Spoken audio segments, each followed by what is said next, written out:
Welcome to Understand Tomorrow, where we invite industry-leading thinkers and doers to tell their story and impart their wisdom with the next generations. I'm Kevin, and this is my co-host, Camilla. And today we have a special guest. We have Rajarshi Chakraborty, the co-founder of the Erasmus Tech Community, and right now spearheading a number of innovation projects at Erasmus University. Raj, thank you so much for taking time out of your day to be here. Thank you.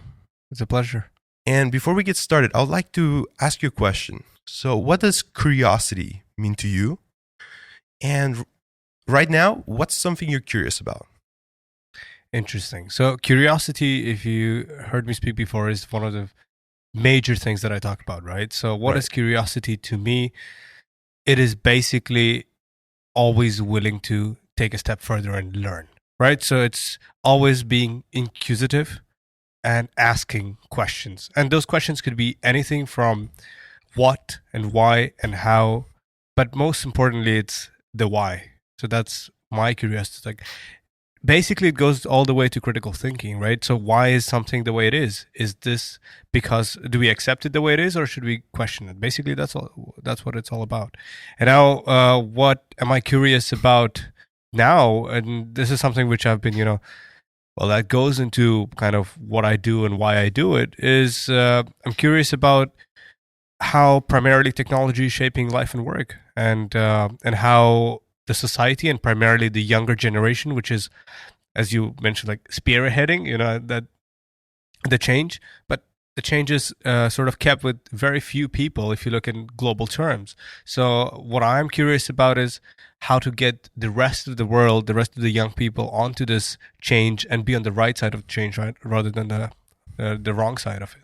Yeah, I really like that. I think in terms of curiosity, I think there's a quote here that could really encapsulate what you said, which is challenge the known, embrace the unknown. Right. Can you talk about that? Like what does it mean to you to challenge the known, to embrace the unknown? Well, it's very simple. I think it's a fantastic quote, and it sort of explains in a very simple ways, like, what does it mean to challenge the known? It is very simple exercise that one can be doing at any point in time to just ask what is given us to us. Is that the best way to do something? For example, you could question the bigger picture of like, what is democracy? Is that the best thing to do? Or a very simple thing like questioning your morning routine. Waking up, do you brush your teeth and then you do sort of have your food, and like, is there better ways to do that? So this is an exercise that you practice over time and you get better at it. So questioning like what has been taught, be it by parents, by school, by our society, do I accept it? And if I accept it, why should I accept it? Right. And if I don't accept it, then do I have a better way to go about it? And that's basically how creative can I be to come up with a solution and convince people to come along on that journey. So that's the first part, right? The second part was basically the unknown part. Now, the unknown is a very interesting space. It's a space which is full of fear. We don't know whatever is unknown generally scares us. So embracing that, it's in a way it's a dissonance, right? So how do you embrace something which is unknown, which is full of fear? But that's again about attitude. So how do you see life? How do you take up, for example, like you enter a dark room. Dark room from childhood, darkness was always fear. Now, if you go into that dark room thinking that, oh my God, what is in there? I'm going to be scared. That's one thing. But if you go in there being like, we'll see what happens, that's a different attitude. So basically, the embracing the unknown is all about, will I take those leaps of faith and just put myself in those positions of discomfort sometimes with the hope that, you know what, this is the right thing to do. So convincing in your own mind to sometimes go against your initial instincts of fear and say, well, maybe I should do something different. Yeah. And actually, I think this ties in very well with what ETC is all about, right? So the Erasmus Tech Community. Could you give a sense of how it got started and maybe how it relates to that, embracing the unknown? How does it relate to that? Right. So the whole thing, or the mission kind of the Erasmus Tech Community, was to help students understand tomorrow, right? And that's the slogan that we go by, and that's also coincidentally, or is the name of this podcast. And now, what was the why for me, right? So when I studied which was not too long ago. I'm not that old anyways. So I was observing and was excited about all the global changes that are happening due to technology. This world has never seen such unprecedented change the way it has been happening in the last 20 years. And it is just, the speed of it is just increasing. Now, along with that change, what happens is a lot of new possibilities come, but a lot of things that have been kept as a true notions or unquestioned status quos actually need to be re-questioned and see if they're still valid or not. So, and that is something which I thought that in a university context where, you know, we have the brightest kids of the country, and from, like, especially if you look at where we are at the Erasmus University, we attract global talent here and some of the brightest people. But what I was observing is that most of the people just do their education because they have to. Why? I mean, over generations, it was like you should get a college degree. You should, once you have your degrees, you're set for life. That was the very basic notion of why students go to university. Now, if you observe the kind of symptoms in society, and what I call symptoms is like the problems, big tech companies already publicly announced that university degrees are not necessarily necessary to qualify you to a job. Look at Tesla, look at Google, all the Microsoft. Same goes with the young people, and once they walk out of universities, not knowing what direction to take. And the other side of the equation are the companies saying that actually students are not necessarily ready with their skill set, their attitude, their values to actually be quality addition to the labor force. So these are the gaps that I was observing. And then while being a student, we thought with a group of my friends, Jonathan, Oscar, Gabriel, and Dilly, to start actually a conversation on campus and invite the thought leaders of today in a way to train the thought leaders of tomorrow. And by inviting the thought leaders, the C-levels, so the CEO of Microsoft or the CTO of Microsoft Netherlands and the CEO of Domino's Pizza to talk about future food, for example, what we did is plant that seed of curiosity in people's minds. Mm-hmm. A lot of these people, say, for example, if you're just studying accounting, you may not think of technology or other things. And oftentimes like, oh, tech is for the techies. Mm-hmm. That is something that I wanted to change, especially coming from a business background myself, saying that tech is not just a tech department in a company anymore. Tech is something which is basically layering up on all spaces of work as well as life. So if you want to have a kind of fulfilling and meaningful life, you at least need to understand what is coming up. And after you understand it, choose a direction accordingly, but not be ignorant to the changes that are happening. That was basically the mission. Yeah, I completely resonate with that. Camilla, what do you think? Well, I really agree with the fact that you find this important, because coming to university, I find a community where we're really thinking of like, okay, so our main path is going to get this degree, then we're going to the corporate world. We don't really have this instinct of, okay, maybe we can be curious, we can think of something new, something else. So what I'm trying to understand is that you're trying to build a community that's more curious, that's more open-minded, forward-thinking. Absolutely. And how do you think it's working out? Do you think you're finding these people? Correct. I mean, great things take time, right? Rome was not built in a day, and so is this. It's a continuous process. Now the Erasmus Tech Community is in its third year, and if I observe now from a distance, because the first year, of course, I was very much involved because it was our team, our vision, so we were very much involved. The next year already a bit less, and now I sort of have a more supervisory role and not necessarily operation role. But I'm very much proud of already what has happened. And the KPIs that I look at are not necessarily even the kind of the size of the community or the number of events that we have done or the type of speakers that we've invited, though all of them are very impressive. I mean, within the first year, we grew up to 2,000 people. We have invited so many C-level executives in the last 3 years that a lot of people would be jealous of. But what I really look at is how many people's minds have been affected in a good way. Like, and that comes back sometimes as testimonials from people saying that, you know what, after going to a Microsoft workshop, I never thought I was interested in technology. And I was like, well, now I am. Or somebody thinking, I thought technology was way more techy, but I see myself, find myself a role in that. Or I remember, for example, James Whitaker when he came on stage last year, and it was a great event. what he said was, well, technology world is not just for the tech nerds. And he made it a point saying that he loves to talk to non-technical people about technology. And why? Because we need way more people with other backgrounds, be it business backgrounds, economics background, philosophy backgrounds, ethics, law, and all sorts of people, multidisciplinary people, to go into technology. And this is something which people don't realize yet. But with our work, we've been able to bring in people from different backgrounds to recognize that, you know what, this pie is not that small. It's not just for tech people, but it's a bigger pie. And I can make myself space there. And I think on that level, we have succeeded a lot. But of course, this is just a start. We have worked on creating awareness. In the first 2-3 years, it's a lot about awareness.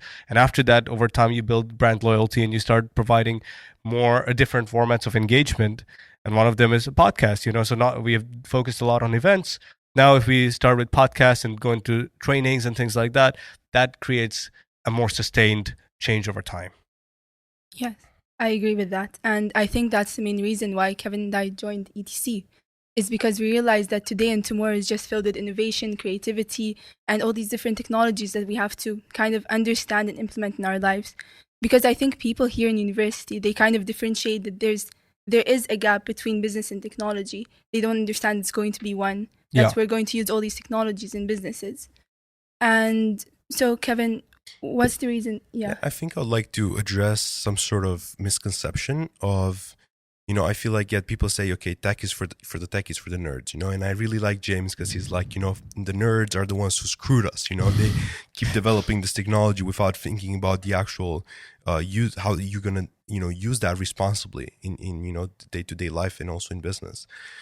And on that note, I think why it's so universal, it's because technology is changing so rapidly. It's about changing your mindset. So embracing that uncertainty means basically embracing lifelong learning. Absolutely. And I think that's, to me, what I really resonate with is not just the tech.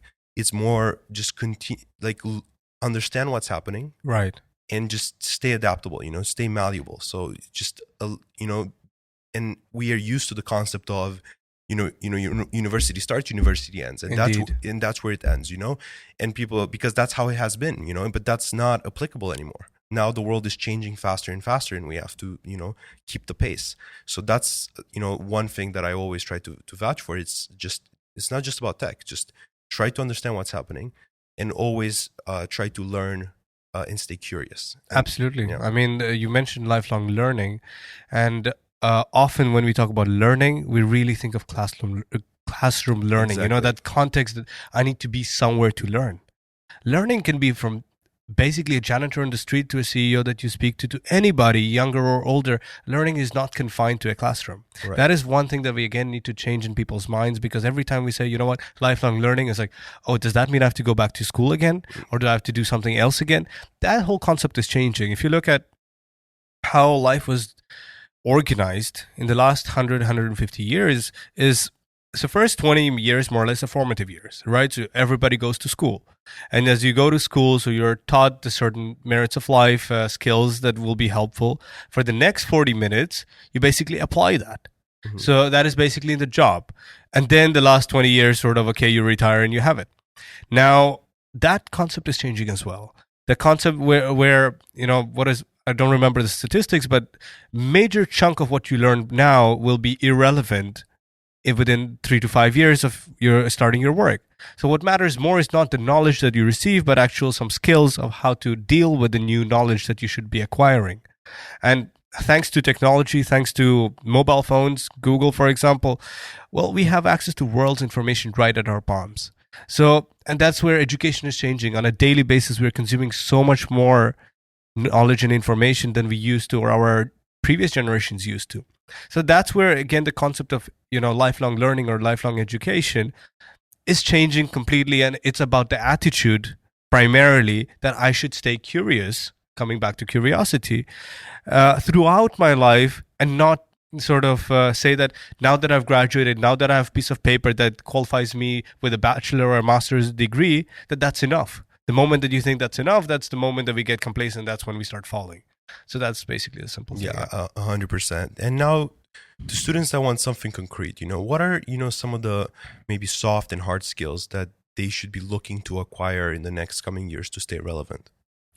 Look, I don't think there's one definitive answer. You know, there's some of the fundamentals, fundamental maybe skills are required. You know, there's the 4 C's that OECD talks about, you know, so being being critical, creative, communicative, and collaborative, for example.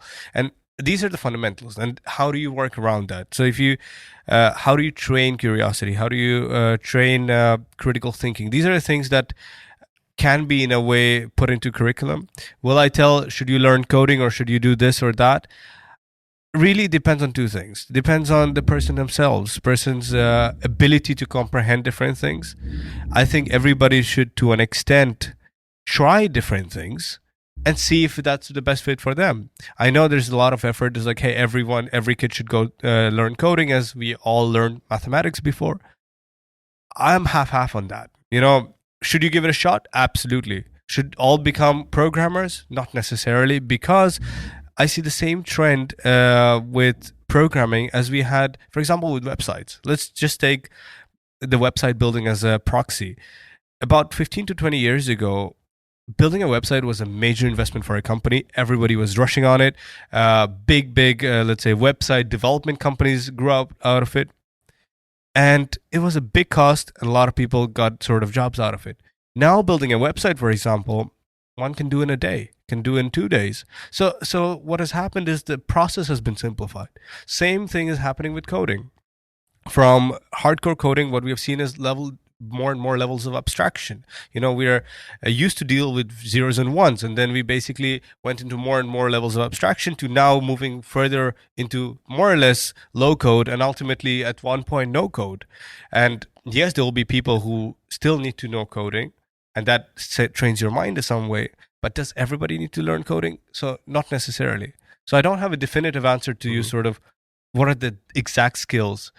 Like, all comes back to, if you're curious and keep challenging yourself, is this something that I should do or not? And not think of, oh, I have this background, that's why I shouldn't try. If you have a philosophy background, go ahead and try coding. If you have a coding background, go ahead and try philosophy. It's like, for different people, just try what is on the other side of the ocean. Basically, that's what it is. Okay. And what do you think is basically the responsibility of the university to basically nurture creativity, curiosity? Are they doing that, you know, or what do you, right? That's supposed to be the job, right? Right. So, I mean, that's a very fundamental question. And I think that I will give you a subjective response, of course. So universities, not just universities, I mean, the responsibility of training let's say, a good individual is not just with university, it is with schools, it's also with society, it's also very much with parenting. So I wouldn't just put all the blame on one party, because it's a communal effort. Now, if you talk about universities' roles have been to train some of the best minds in the world. Now,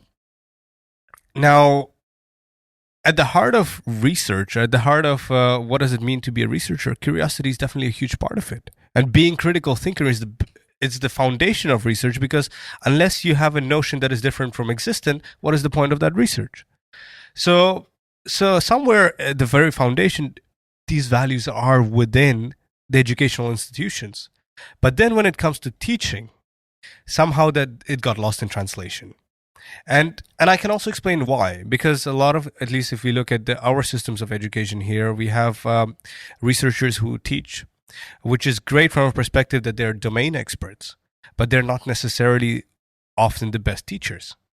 And what does it mean to be a good teacher? And that's what basically it comes down to, is that how do you instill that curiosity and creativity among your students? And that is definitely not done by lecturing. That concept of lecturing, if you look at universities, we have so many lecture halls. And that is not just our university, that is all around the place. Traditionally, universities are lecture halls. Why? Because that was the scaled way to communicate. You put one domain expert in front, you put 400 kids in the back, they listen. Now, for some, it might take and get some questions in their minds. But how many of those people is that the best format basically to educate people? Or the better format is to actually instill a discussion, and the role of the teacher becomes not just a domain expert, but a guide on the back of the class to make sure that the communication is going in the right direction. So these are the things that we should be looking at, and not just blame the university, of course, but along with the university, develop, and as a university think, are our ways of teaching ultimate? Or with time, we need to rethink that. Because as a university, yes, we focus a lot on knowledge transfer, right? So you need to, if you're doing accounting, you need to learn these ratios. If you're learning, business, you need to know these matrices. Now, how relevant are those? Yes, a lot of it is relevant to train our mind. But in the end of the day, it is about, all that can be Googled. If I Google the main matrices in 5 minutes, I'll give you the Boston matrix and all that. Do I need to go to school for that? Well, I don't know. So instead, what I would focus on is have interesting discussions in group settings, because peer learning is something which is very big, and that's something which is not being concentrated either. So, I mean, if we go on this discussion, it's going to be a long discussion, but carry on. Yeah, okay. Yeah, so I agree with that, but I still think that the university does this thing because, well, they need a way to actually measure if a person's knowledge, because through discussions you can't really know if a person's actually learning or not. So, but anyways, we're not going to that discussion. It's a long discussion. Yeah, then there's the debate whether grades are even relevant. Exactly, yes, and whether a diploma is actually important or not. This could take a whole day, so I don't think people. We'll keep it maybe for a separate episode on future of education one day. Yeah, but so. Yeah, what do you think are? Do you have a question? No, you can. Okay, so what do you think are some steps that university can take that it has control over to be able to better, let's say, help students acquire those skills to stay relevant and help them, nurture that curiosity? What can they do? There is a lot the university can do, and I cannot speak on, let's say, on behalf of Erasmus University in this case, but I will just speak more broadly.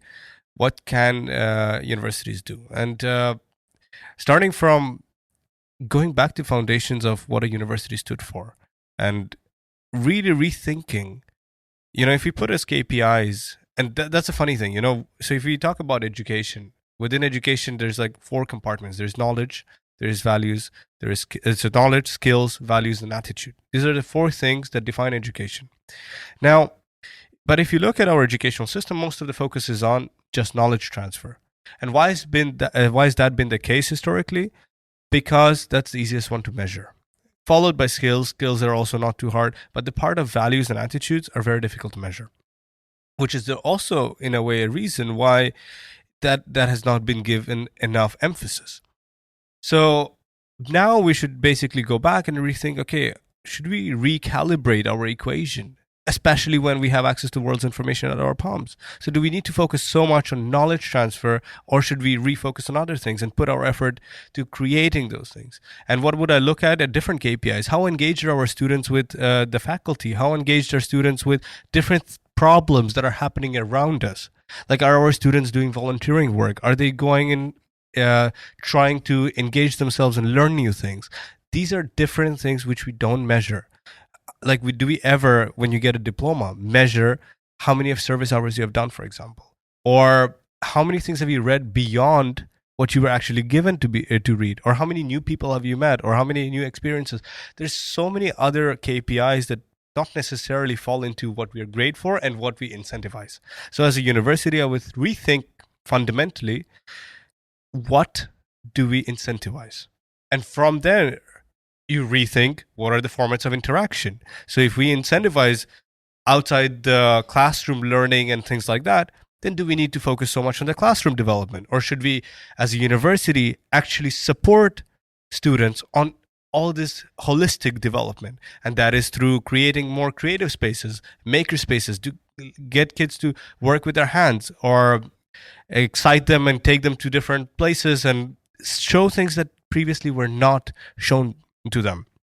And be it by building up an incubator center on campus where you can guide students who have an idea to actual business development, or support them in different ways of thinking that, don't just get a diploma. try to grow yourself counseling, try to grow yourself as a holistic individual, question these things. So this is basically what I would be pushing towards with universities, is rethink the fundamentals in a way that rethink the incentive structures and accordingly change the budgeting model and decide where the money should go to. And what I very basically say to sum up, we don't need so many lecture halls. Change those lecture halls and put creative spaces in there. What I mean by creative spaces, it could be anything, but to design specifically to get people thinking, rather than just consume knowledge. Yeah, I think there was a quote that it's like we drown in knowledge but starve for wisdom. So it just talks, I think it talks about that, right? We sit hours and hours on end in these lecture halls, but what we actually get out of it is not meaningful. So the interesting thing with wisdom and knowledge, and different ways define it differently, but to me, the difference in between the two is just context. So often the information or the knowledge that we accept may be stuck somewhere else, but without the context of where to properly apply it, it remains in the database. Right. So part of educational system should be indeed to support the individual on how to build that context around, so that to transfer that knowledge to wisdom. Because that's a very interesting thing. We grade our students based on knowledge input. But why do we educate people? We don't educate to create human hard drives. We actually educate them to create new knowledge. So versus measure, but what do we measure? We measured, okay, we have given you, let's say, 50 pages to read. We measure you on how well you have learned that. Versus what we should really measure on is what have you done with that information. Right. So, but that is so much more difficult because everyone will do it differently. Then how do you measure that? So these are the questions that we more and more have to ask ourselves. Yeah, and that is probably for a podcast on the future of education. Yeah, that was like a trailer. Yeah, exactly. It's a teaser. Yeah. But yeah, please.